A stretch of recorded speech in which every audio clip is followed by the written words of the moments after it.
Everyone, welcome to आगे classes. I am Ratnesh. तो आज हम लोग सीखेंगे सिग्नम फंक्शन। सिग्नम फंक्शन क्या होता है, ओके इसको डिफाइन कैसे करते हैं, ग्राफ क्या है, डोमेन क्या है, रेंज क्या है, सब कुछ समझ जाएंगे बहुत ईजिली। बहुत ईजी सा फंक्शन है, बहुत आराम से समझ आ जाता है। ठीक है, हम डिफाइन करते हैं सिग्नम फंक्शन को। F X is equal to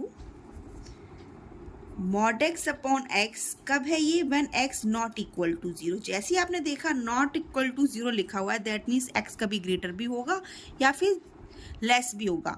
ठीक है, क्यों होगा? क्योंकि यहाँ मॉड लिखा हुआ है साफ साफ। जैसे ही मॉड लिखा हुआ है आपके मन में तुरंत से आइडिया आ गया। जैसे हम मॉड को हटाएंगे तो एक बार ग्रेटर आएगा, एक बार लेस आएगा। ठीक है, और जीरो कब मिलेगा? When X equal to zero. ठीक है, ये कंडीशन, दो कंडीशन गिवन है। ठीक है, स्टैंडर्ड फॉर्म तो यही है इसका, लेकिन हम इसको मॉड को जब हटाएंगे ना तो और करके आपका एक और फंक्शन कैसे डिफाइन होता है, सेम।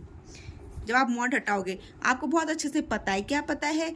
जब मॉड एक्स आपका, व्हेन मॉड एक्स, जब आपका एक्स क्या होगा, ग्रेटर देन जीरो होता है, तो यहाँ से मॉड एक्स से क्या मिलता है आपको? पॉजिटिव एक्स मिलता है। ठीक है, और जब आपका एक्स लेस देन जीरो होगा तो यहाँ से आपको क्या मिलता है? माइनस एक्स मिलता है। ये बात बहुत अच्छे से पता है। ठीक है, क्यों? क्योंकि यहाँ क्या लिखा हुआ है? When X not equal to zero लिखा हुआ है। तो नॉट इक्वल टू जीरो पर या तो ऑब्वियसली ग्रेटर होगा या लेस होगा। ग्रेटर होगा तो मॉड एक्स से एक्स मिलेगा, लेस होगा तो मॉड एक्स से माइनस एक्स मिलेगा। बस हम इसको ब्रेक डाउन कर लेंगे। अब जैसे ही ब्रेक डाउन करेंगे तो हम क्या लिखेंगे? सबसे पहले when X less than zero लिख लिया मैंने।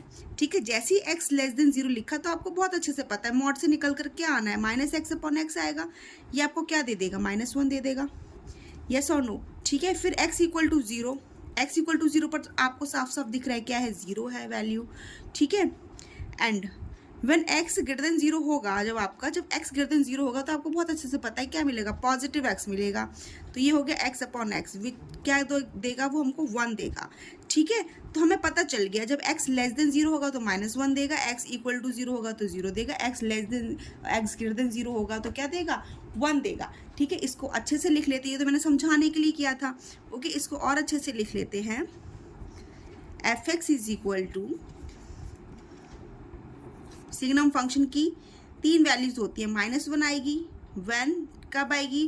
When X less than zero. 0 कब आएगी? When X equal to zero. And +1 कब आएगी? When X greater than zero. ठीक है, हमने देख लिया। हमने जैसे ही देखा ना, हमको बहुत अच्छे से पता चल गया एक्स तो आपका कहाँ से बिलोंग कर रहा है? रियल नंबर से ही बिलोंग कर रहा है। एक्स आप रियल नंबर से ही बिलोंग करेगा। ठीक है, तो जब आपका एक्स लेस देन जीरो जाएगा तो वैल्यू हमेशा 1 देगी। ठीक है, जब एक्स इक्वल टू जीरो हो जाएगा तो वैल्यू 0 आ जाएगी। जब एक्स आप ग्रेटर देन जीरो जाएगा तो क्या होगी? वैल्यू 1 होगी। तो ये आपका सिग्नम फंक्शन। ठीक है, स्टैंडर्ड फॉर्म, और इस तरीके से भी हम इसको समझते हैं। अब हम ग्राफ बनाएंगे, ग्राफ को बहुत अच्छे से समझेंगे और ग्राफ की हेल्प से हम इसकी डोमेन और रेंज बता देंगे। ठीक है, यहाँ से दिख नहीं रहा होगा पर मैं बोल तो रही थी, मैंने यहाँ समझा दिया था। यहाँ नहीं दिख रहा था, दिख गया होगा, कोई प्रॉब्लम नहीं होगी क्योंकि मैं सब कुछ बोल रही थी, है ना। चलिए अब ग्राफ से समझते हैं इसको। ग्राफ बना लिया है मैंने। अब ग्राफ से आपको क्या पता चल रहा है? ग्राफ सेम इसी कंडीशन से मैंने बनाया है। क्या है? When X less than zero. जब आपका एक्स लेस देन जीरो होगा ना, इस साइड जाएंगे। ठीक है, लेस देन जीरो भले ही यहाँ पर कोई बिल्कुल नियरेस्ट पॉइंट होगा जीरो के, बट लेस देन जैसे ही जीरो होगा ना तो वैल्यू आपको हमेशा क्या मिलेगी? -1 पर जाएगा, डायरेक्टली -1 पे जाएगा। ठीक है, फिर यहाँ पे आप इन्फिनाइट वैल्यूज़ हैं, कोई सी भी वैल्यूज़ पुट करोगे -∞ तक, हमेशा वैल्यू क्या जाएगी? -1 ही जाएगी। वाई की वैल्यू आपको साफ साफ दिख रही है। क्यों जाएगी? हमने इसको सॉल्व करके देखा था। जब आपका एक्स लेस देन जीरो होगा हमेशा क्या मिलेगी? वैल्यू -1 मिलेगी। ठीक है, तब ये लाइन आपकी डार्क है। क्यों? क्योंकि आपको हमेशा y की वैल्यू -1 मिलेगी और आप x की कोई भी वैल्यू पुट कर सकते हो। पूरे रियल नंबर, पूरा रियल पे आप कोई भी x की वैल्यू लो, हमेशा आपको y की वैल्यू क्या मिलनी है? माइनस पे आपको माइनस पर आपको, जब आप x की वैल्यू नेगेटिव होगी तो आपको क्या मिलनी है? -1 मिलनी है। ठीक है, व्हेन जब x की वैल्यू पॉजिटिव होगी ना, पॉजिटिव भले ही आप यहाँ से लेना स्टार्ट करोगे, पॉजिटिव ग्रेटर देन जीरो। जैसे ग्रेटर देन जीरो पर जैसे ही आप बढ़ोगे ना, बिल्कुल यहाँ से स्टार्टिंग पॉइंट से, जीरो नहीं होना चाहिए, सिर्फ क्या होना चाहिए? Greater than zero. यहाँ से बढ़ना स्टार्ट करोगे, कहाँ तक? प्लस इन्फिनिटी तक जाओगे आप, तो आपको हमेशा y की वैल्यू क्या मिलनी है? 1 मिलनी है, हमेशा 1 मिलनी है। तभी देखो आपकी डार्क लाइन यहाँ शो है। क्यों? क्योंकि आपकी y की वैल्यू हमेशा हर पॉइंट पर आपको क्या मिल रही है? 1 मिल रही है। पॉजिटिव पॉइंट पर, नेगेटिव पॉइंट पर क्या मिल रही है? -1 मिल रही है।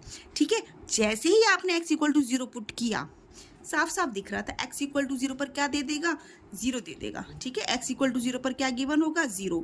तो आपने जैसे ये देखा तो आपको तुरंत से आइडिया हो गया, बहुत अच्छे से आपको पता होगा। जैसे ही मैं आपसे पूछूंगी बेटा इसकी डोमेन क्या होगी, तो आप तुरंत से बोलेंगे मैम डोमेन तो इसका पूरा आर है, पूरा हम कोई सी वैल्यू पुट कर दे x की, पूरा रियल नंबर ही है आपका डोमेन, यहाँ से लेकर यहाँ तक पूरा। तो डोमेन आपका क्या है, ऑल रियल नंबर्स। ठीक है, और रेंज आपकी क्या आ रही है, रेंज मतलब आई की वैल्यूज क्या आ रही हैं आपको, आपने तुरंत से बोल दिया मैम हमको क्या मिल रही है, -1 मिल रही है, 0 मिल रही है, 1 मिल रही है। तो रेंज क्या होगी, -1, 0 और 1, इससे बाहर नहीं जानी। ठीक है, इससे बाहर नहीं जानी, यही आएगी रेंज, और डोमेन है आपका पूरा रियल नंबर। ठीक है, आई होप आपको समझ आ गया होगा। स्टैंडर्ड फॉर्म ऐसे लिखते हैं, इसको हम एक्सप्लेन इस तरीके से करते हैं। ग्राफ हमने ऐसे प्लॉट कर लिए, डोमेन हम समझ गए, रेंज समझ गए। इससे रिलेटेड क्वेश्चंस जब आएंगे तब हम एक्सरसाइज में सॉल्व करेंगे। और अभी हमारा कॉन्सेप्ट कंप्लीट हो गया। बिल्कुल बेसिक कॉन्सेप्ट था ये सिग्नम फंक्शन का। एटलीस्ट आपको पता होने चाहिए कि फंक्शंस कितने टाइप के होते हैं, इनका बेसिक क्या है। मैंने सारे बेसिक फंक्शंस की वीडियो बनाई हुई है। ठीक है, और वीडियो अच्छा लगा हो तो लाइक शेयर एंड सब्सक्राइब करना मत भूलिए। Thank you for watching, bye bye.